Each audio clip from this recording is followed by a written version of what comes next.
കപ്പഡോക്കിയൻ വാലിയിലൂടെ നല്ല അഡ്വഞ്ചറസ് ആയിട്ടുള്ള ATVയും and horse റൈഡൊക്കെ ചെയ്ത കഥയെന്ന് പറയാൻ പോണത്. നമ്മൾ ഓൺലൈൻ പ്രീ ബുക്ക് ചെയ്ത ടൂറ് അവരുടെ സ്റ്റാർട്ടിങ് പോയിന്റിലെത്തി അവർ അത്യാവശ്യം ഗിയറൊക്കെ തന്ന് ഓരോരുത്തരും ഓരോ ATVയിലും കയറ്റി അവിടെ നിന്ന് അങ്ങോട്ട് വിട്ടു. എനിക്കും ഇതൊക്കെ ഫസ്റ്റ് ടൈം എക്സ്പീരിയൻസ് ആയിരുന്നു. അതുകൊണ്ട് അവർ ഭയങ്കര എക്സൈറ്റഡ് ആയിരുന്നു. ഒരു 10 ATVകളുടെ കോൺവോയ് ആയിട്ട് നമ്മൾ ഫെയറി ചിമ്നീസിൻ്റെ ഇടയിലൂടെയും ഫാം ലാൻഡ്സിൻ്റെ ഇടയിൽ കൂടെ ഒക്കെ ഇങ്ങനെ നല്ല അടിച്ച് പൊളിച്ച് ഇങ്ങനെ പോയി. പകുതി ദൂരം വന്നു കഴിഞ്ഞപ്പോൾ നമുക്ക് ടീ ബ്രേക്കിന് വേണ്ടിയിട്ട് ഇടയിലൊരു സ്പോട്ടിൽ ഒരു തട്ടുകട സെറ്റപ്പ് ഉണ്ടാക്കിയിട്ടുണ്ട് ഇവർ. ഡിസംബർ മാസം ആയത് കാരണം പീക്ക് വിൻ്ററാണ് അവിടുത്തെ. അപ്പോൾ നല്ല ഫയറും നല്ല ചൂട് കാപ്പിയൊക്കെ എൻജോയ് ചെയ്ത് അവിടെ നിന്ന് റെസ്റ്റ് എടുത്തു. അവിടുന്ന് പിന്നെ നമ്മൾ തിരിച്ചു പോകുന്ന നേരത്ത് എല്ലാവരും റെഡിയായി വേറൊരു വഴിയിലൂടെ പോവുമായി. ഒരു കോൺവോയ് ആയിട്ട് പോണത് കാരണം പതുക്കെയായിരുന്നു പോകുന്നുണ്ടായിരുന്നത്. അതുകൊണ്ട് വലിയ എക്സൈറ്റ്മെൻ്റ് ഒന്നും എനിക്ക് തോന്നിയില്ല. ഈ കാണുന്ന സ്പീഡ് തന്നെ ഞാൻ എഡിറ്റ് ചെയ്യുമ്പോൾ 2 ഇരട്ടിയാക്കിയിട്ടാണ് ഇത് കാണുന്നത്. സൺസെറ്റിൻ്റെ സമയമായത് കാരണം ലാൻഡ്സ്കേപ്പ് കാണാൻ നല്ല ഭംഗിയുണ്ടായിരുന്നു.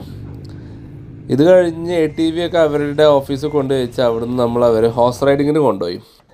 ഈ വാലിയിൽ തന്നെയുള്ള ഒരു ഹോഴ്സ് ഫാം ആയിരുന്നു. അവിടെ അവരുടെ ടെൻറ്റ് സെറ്റപ്പൊക്കെ കാണാനായിട്ട് നല്ല ഇൻട്രസ്റ്റിംഗ് ആയിരുന്നു. വേറെ ഒരു ഗ്രൂപ്പ് റൈഡ് പോയി തിരിച്ച് വരാനായിട്ട് വെയിറ്റ് ചെയ്യായിരുന്നു ഞങ്ങൾ. അങ്ങനെ അവർ തിരിച്ചെത്തി കഴിയുമ്പോൾ നമ്മൾ ഓരോരുത്തരായി കയറാൻ തുടങ്ങി. എൻ്റെ കുട്ടി ജാൻസി റാണിയും വലിയ ജാൻസി റാണിയും കയറി നമ്മൾ സജ്ജമായി. ഒരു കുട്ടിക്കുതിരയുടെ മുകളിൽ ഇരുന്ന് ഗ്രൂപ്പിൻ്റെ ഫ്രണ്ടിൽ എമി ആയിരുന്നു നമ്മളെ ലീഡ് ചെയ്തിരുന്നത്. സ്കൂളിലെ അസംബ്ലി ലൈനിൽ ഫ്രണ്ടിലിരിക്കാൻ താല്പര്യപ്പെടുന്ന എമി ഇത് ശരിക്കും ആസ്വദിച്ചു.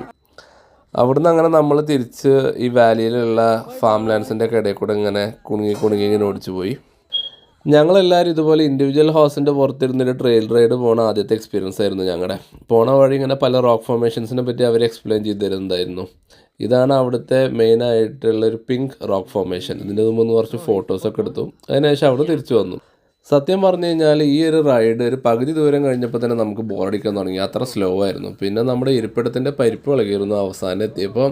എന്തായാലും ഒരു വെറൈറ്റി എക്സ്പീരിയൻസ് ആയിരുന്നു അത്. അവിടുന്ന് അതിൻ്റെ ക്ഷീണം തീർക്കാനായിട്ട് നമ്മൾ സിറ്റിയിൽ രാത്രി ഡിന്നറിന് പോയി.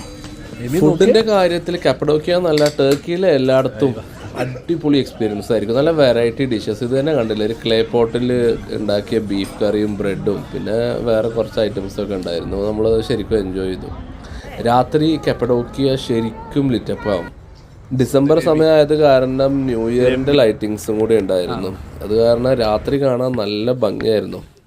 പിന്നെ ഹോട്ടലിലോട്ട് തിരിച്ചെത്തി അതിൻ്റെ റൂഫ് ടോപ്പ് പോയി അവിടുത്തെ വ്യൂ ഒന്ന് എൻജോയ് ചെയ്യാൻ പോയി. തണുപ്പായത് കാരണം ഒരു ഹീറ്റഡ് ആയിട്ടുള്ള ഒരു ഡോം ടെൻ്റൊക്കെ ഉണ്ട്. കപ്പഡോക്കിയയുടെ നൈറ്റ് വ്യൂ എൻജോയ് ചെയ്ത് ആ ദിവസത്തോട് നമ്മൾ ഗുഡ് നൈറ്റ് പറഞ്ഞു.